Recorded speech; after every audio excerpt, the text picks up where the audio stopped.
कब आपके दिमाग में बात आई थी कि मुझे एसएससी जेईई क्वालिफाई करना है? सर ये एक्चुअली था तो बहुत पहले से देखिए, बहुत नज़र और नज़रिया दोनों बदल जाता है, रिश्तेदारों का, पड़ोसियों का, सारा नज़रिया बदल जाता है। अब कैसा फील हो रहा है? सर पहले डाउट रहता था क्योंकि पहले अभी हमने इतना देखा नहीं था सिलेक्शन होते हुए। सीपीडब्ल्यूडी तो हो गया, हाँ। आगे बारे में कुछ सोचा है कि यही फुल स्टॉप है? नहीं सर, अभी सैचुरेशन तो नहीं आया है। क्या अभी सिलेक्शन हो सकता है जो न्यू लर्नर? सर हो सकता है बिल्कुल, ये तो स्टूडेंट का डेडिकेशन है। हेलो मेरे प्यारे दोस्तों, स्वागत है आप सभी लोगों का इंजीनियर्स अड्डा के ऑफिशियल यूट्यूब पर। मेरा नाम है प्रमोद अग्रहरी। आज इस अचीवर टॉक पे हमारे साथ हैं सीपीडब्ल्यूडी के टॉपर शिवांग कुमार गर्ग, जिन्होंने AIR रैंक 13 हासिल किया है 2023 में एसएससी में। तो फर्स्ट ऑफ ऑल स्वागत है आपका इंजीनियर्स अड्डा पर। तो कैसा फील कर रहे हैं यहाँ पर? अच्छा लग रहा है सर। अच्छा लग रहा है। हाँ। ओके, तो मैं पहला क्वेश्चन मेरा आपसे ये होगा कि आपकी जर्नी के बारे में बताइए। जर्नी क्या रही आपकी? सर मेरा कॉलेज लखनऊ में था और वहाँ पे एटमॉस्फेयर ही गवर्नमेंट जॉब एग्ज़ाम्स का था। तो वहीं से मेरा माइंड प्रिपेयर हो गया था कि मुझे सिविल बीटेक के बाद मेरे को इसी लाइन में जाना है। तो तभी से मैंने अपना डाटा कलेक्ट करना, रिसोर्सेज इकट्ठे करनी शुरू कर दी थी कि मेरे को आगे क्या क्या ऑप्शन है मेरे लिए। तो ये एसएससी जेईई की प्रिपरेशन मेरी कॉलेज टाइम से स्टार्ट हो गई थी। कब आपके दिमाग में बात आई थी कि मुझे एसएससी जेईई क्वालिफाई करना है? सर ये एक्चुअली था तो बहुत पहले से, लेकिन बीच में मेरा हुआ कि गेट और इंजीनियरिंग सर्विसेज भी देते हैं। ओके। तो उसमें थोड़ा कंपटीशन टफ था, तो फिर उसमें अच्छा स्कोर हो रहा था, सक्सेसफुल स्कोर जिसे बोलते हैं वो था उसमें। लेकिन फिर एक बैकअप के लिए एक जॉब चाहिए था, तो वो फिर मैंने एसएससी जेईई चूज़ किया कि एसएससी जेईई क्लियर करके फिर आगे और अचीव करेंगे। ओके, कौन सा अटेम्प्ट था ये आपका एसएससी का? Second attempt. सेकंड। इसके बाद इसके पहले और भी कई एग्जाम दिए हैं आप? कोई एग्जाम? सर अभी सिर्फ एसएससी जेईई और गेट ईएसी यही बस दिए। यही 3-4 हाँ। एग्जाम दिए। ओके, तो कैसा लग रहा आफ्टर सिलेक्शन और सिलेक्शन के पहले, बिफोर सिलेक्शन? सर बहुत नज़र और नज़रिया दोनों बदल जाता है, रिश्तेदारों का, पड़ोसियों का, सारा नज़रिया बदल जाता है। तो अब कैसा फील हो रहा है? सर पहले डाउट रहता था क्योंकि पहले अभी हमने इतना देखा नहीं था सिलेक्शन होते हुए। पहले लगता था पता नहीं जो रिजल्ट्स आ रहे हैं किन की जॉब लग रही है, क्योंकि अपने नोन में किसी की नहीं लग रही थी। बिल्कुल। फिर अब जब लगी है तो सबकी एक साथ लगनी शुरू हो गई है। तो पहले डाउट में रहते थे, अब बस कॉन्फिडेंस आ गया है कि अब कर सकते, अगर पढ़ेंगे तो कर लेंगे। जो बहुत ऐसे बच्चे हैं कि जो घर पर रहते हैं, घर में रिश्तेदारों के और पड़ोसियों के भी बहुत ताने सुनने को मिलते हैं। सिंपल सी बात है भाई, जब आप सक्सेस होंगे ना तो ही आपकी बढ़ाई करेंगे। तो आप लोग उससे घबराइए नहीं। उससे बहुत बच्चे डिमोटिवेट हो जाते हैं, तो उससे आपको डिमोटिवेट भी नहीं होना। आपके पड़ोसी क्या कह रहे हैं कहने दीजिए, वो हर बच्चे के साथ यही होता है। और आफ्टर सिलेक्शन वही सारे लोग बोलते हैं कि हमको तो पता था यार बहुत अच्छा लड़का है। तो आप सब लोग डिमोटिवेट नहीं होना। और इसके बाद आपसे अगला क्वेश्चन है, आपकी CBT 1 और CBT 2 एसएससी जेईई 2023 के बारे में पूछ रहा हूँ, कितने मार्क्स थे? सर CBT 1 में 137.87 मार्क्स थे। ओके। और CBT 2 में 233 अभी फाइनल। 233। हाँ। वाह, कितने क्वेश्चन अटेम्प्ट किए थे आपने CBT 2 में? अराउंड 95। 95। हाँ। अच्छा, आपने बहुत बच्चों को डाउट होते हैं CBT 1 और CBT 2 क्या एक साथ हम दोनों को प्रिपरेशन कर सकते हैं, हैंडल कर सकते हैं? बिल्कुल सर, डेफिनेटली। क्योंकि मेंस में अभी फर्स्ट एग्ज़ाम था ऑब्जेक्टिव, तो उसमें पैटर्न मोर और लेस सिमिलर था प्री का ही। अभी आगे का अभी 1-2 बार एग्जाम्स होंगे तभी ट्रेंड पता चल पाएगा, लेकिन प्री में हम जो पढ़ते हैं एग्जैक्ट वही हमें मेंस में भी पढ़ना है। अच्छा, आपने तो दोनों फेज देखा हुआ है। Yes sir. मेंस में कन्वेंशनल वाला फेज भी देखा है और फिर अब क्या ऑब्जेक्टिव वाला भी फेज देखिए। Yes sir. दोनों में कौन इजी है, कौन टफ है? सर टफ भी तो कोई सा भी नहीं था और इजी भी कोई सा नहीं है, दोनों में ही हार्ड वर्क चाहिए। और लेकिन ऑब्जेक्टिव में शॉर्ट सिलेक्शन इसलिए हो जाता है कि उसमें ABCD में से एक ही सही होना है। हाँ। तो उसमें इतना लक रहता नहीं है। और मेंस में थोड़ा चेकिंग पर रोल डिपेंड करता है सिलेक्शन का। CBT 1 में रीजनिंग में आपके कितने नंबर याद है आपको? सर 2023 में 46.25। कितना? 46.25। बहुत अच्छी एक्यूरेसी थी। कितने नंबर अटेम्प्ट किए थे रीजनिंग में? 50। हाँ। अच्छा, स्पीड कैसे आपने बूस्टअप किया था? सर स्पीड, सर रीजनिंग के भी टेस्ट आप देंगे तो आपको रीजनिंग का तो टेस्ट सीरीज से ही आप स्पीड कॉप अप कर पाएंगे। ओके। GS के लिए? सर GS के लिए तो इतना मैंने हैंडबुक टाइप्स आते हैं बहुत सारे, तो वही मैंने पढ़े थे। और उसके अलावा थोड़े 2023 के ही PYQs मैंने करे थे। ओके, तो CBT 2 के लिए आपने क्या किया था फिर?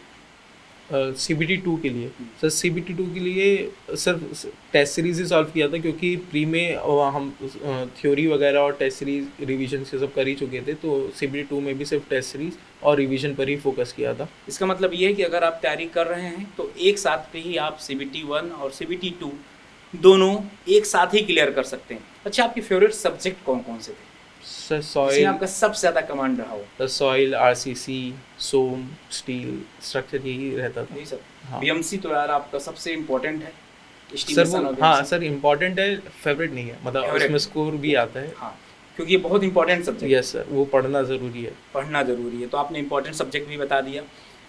और इसके बाद मैं आपसे ये भी पूछना चाहूँगा, बहुत ऐसे बच्चों का रहता है कि GS और रीजनिंग क्या डेली पढ़ना चाहिए हमको?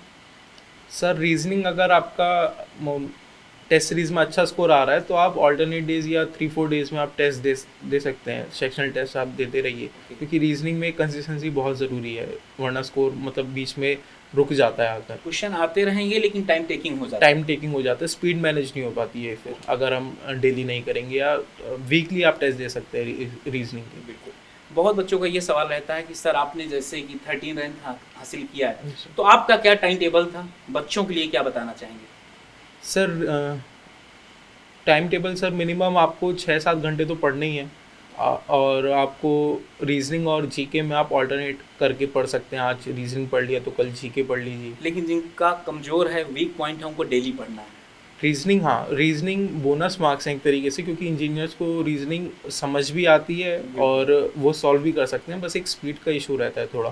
तो अगर आपका स्पीड टैकल करना है तो आप डेली टेस्ट दीजिए, और जब आपका एक स्कोर अचीव हो जाए टेस्ट सीरीज में ही, तो फिर आप अपना जीके पर भी ध्यान दे सकते हैं। अच्छा, आपने टेस्ट सीरीज़ की बात की, तो बहुत ऐसे बच्चे होते हैं जिनका कॉन्सेप्ट क्लियर नहीं होता लेकिन टेस्ट सीरीज़ में आके लग जाते हैं, और टेस्ट सीरीज़ में जहाँ उनके नंबर कम हो गए ना, बहुत ही डिमोटिवेट हो जाते हैं। तो उनके लिए आप क्या सुझाव है सर आपकी पहले तरफ से? तो सबको अपना फाउंडेशन ही क्लियर करना पड़ेगा। अगर आप फाउंडेशन नहीं बनाएंगे तो सुपर स्ट्रक्चर नहीं बना पाएंगे। बिल्कुल। तो आपको कॉन्सेप्ट पहले क्लियर करके अपना थ्योरी, या आप जहाँ से भी पढ़ते हैं नोट्स वगैरह हाँ, प्रिपेयर करते हैं, तो आप वहाँ से प्रिपेयर करके उसके बाद ही टेस्ट सीरीज दें, और बिफोर टेस्ट सीरीज ऑल्सो आप क्वेश्चन प्रैक्टिस करिए बुक अच्छा, से। मैं इसका सीक्वेंस बता देता हूँ बच्चों आपको। हाँ। सबसे पहले आपको कॉन्सेप्ट अपना क्लियर करना है। कॉन्सेप्ट के बाद आपको तुरंत PYQ लगाना है, जिससे आपको एक मेथड पता चल जाए कि किस तरीके से करना है। फिर इसके बाद MCQ में जाएंगे, और जो आपका 4th स्टेप पे आएगा तब आप टेस्ट सीरीज़ में अपीयर होइएगा,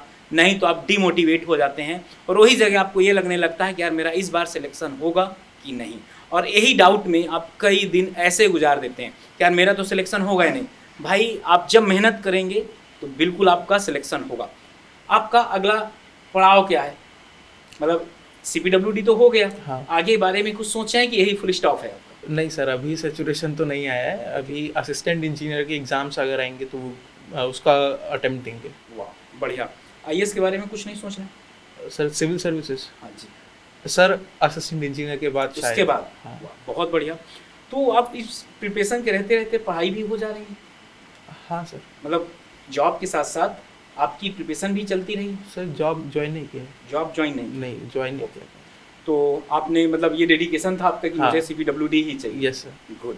आपकी स्ट्रेटजी क्या थी? सर आप अगर टेक्निकल में पूछेंगे तो टेक्निकल में आपको पहले अपना सारा कॉन्सेप्ट क्लियर करके आप फिर PYQs पर जाइए, या कहीं से भी आप MCQ की प्रैक्टिस करिए। फिर जो आपको MCQ गलत हो रहा है या आपको समझ में नहीं आ रहा है, आपके नोट्स में नहीं है, तो या तो आप उसे अपने नोट्स में ऐड ऑन कर लीजिए, या फिर एक सेपरेट कॉपी जैसे मैंने बनाया था, मैं उसको मिस्टेक शॉर्ट कॉपी नोट्स बोलता हूँ। उसको बोलते हैं, शॉर्ट नोट्स बोलते सर हैं। मैंने उसको मिस्टेक कॉपी का नाम दे दिया था। अच्छा, मिस्टेक कॉपी। हाँ, तो वो मिस्टेक कॉपी में मैं बुलेट्स बनाकर अपने सारे पॉइंटर्स लिख लेता था। लेकिन सारे सब्जेक्ट अलग अलग करते थे? नहीं एक साथ? Sir, mix. सब मिक्स कर देते? Yes sir. सर उसका मेरा एक पॉइंट ऑफ व्यू ये था कि जब हमारे पास 10-20 डेज बचते हैं एग्ज़ाम्स के लिए, तो हम सेपरेट रिविजन्स नहीं कर पाते हैं हर सब्जेक्ट का। तो अगर मैं मिस्टेक कॉपी से रिवीजन करूँगा तो वो मेरे जो मिस्टेक्स हैं तो वो सारे कवर हो जाएंगे हर सब्जेक्ट का, वो टेक्निकल टच हो जाएगा सारा। ये आपकी थिंकिंग थी, और मैं बता दूं ये आपकी अलग से भी थिंकिंग हो सकती है, जैसा आप सोच रहे हैं कि सारे सब्जेक्ट, जैसे कोई भी अगर आप सब्जेक्ट पढ़ रहे हैं ना, उससे जो इंपॉर्टेंट पॉइंट है उसको एक अलग नोट्स पे नोट कर लेंगे, और वो एकदम बहुत क्रिप्स होना चाहिए, वो आपके एग्ज़ाम के पॉइंट ऑफ व्यू से बहुत ज़्यादा इंपॉर्टेंट होगा।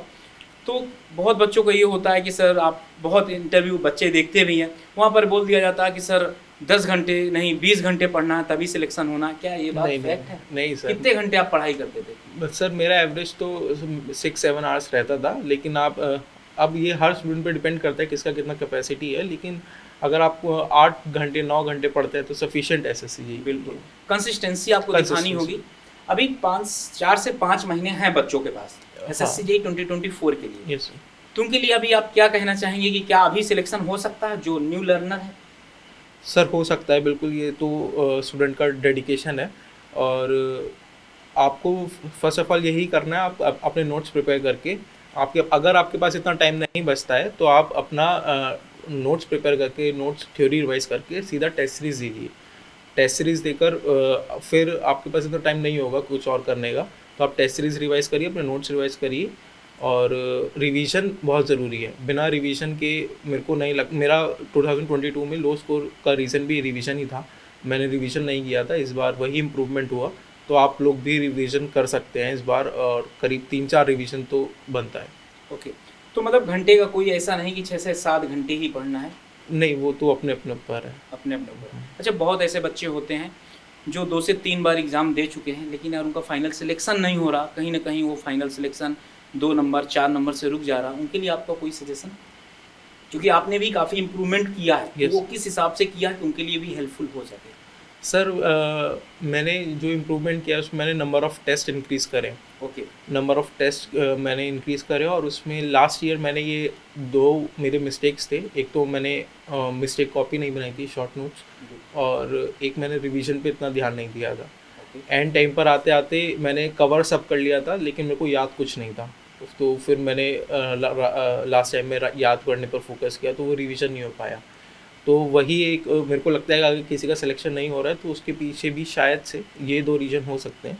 आप रिवीजन करिए और अपना टेस्ट सीरीज़ में अच्छा अटेम्प्ट करके, और एक स्टेबल स्कोर जैसे 110 या 120 आप अचीव कर पा रहे हैं तो शॉर्ट सिलेक्शन होगा। ओके, बहुत ऐसे बच्चे होते हैं जिनका 1 से 2 बार अगर सिलेक्शन नहीं होता तो बहुत ज़्यादा डिमोटिवेट हो जाते हैं, तो उनके लिए आपके क्या पॉइंट्स हैं?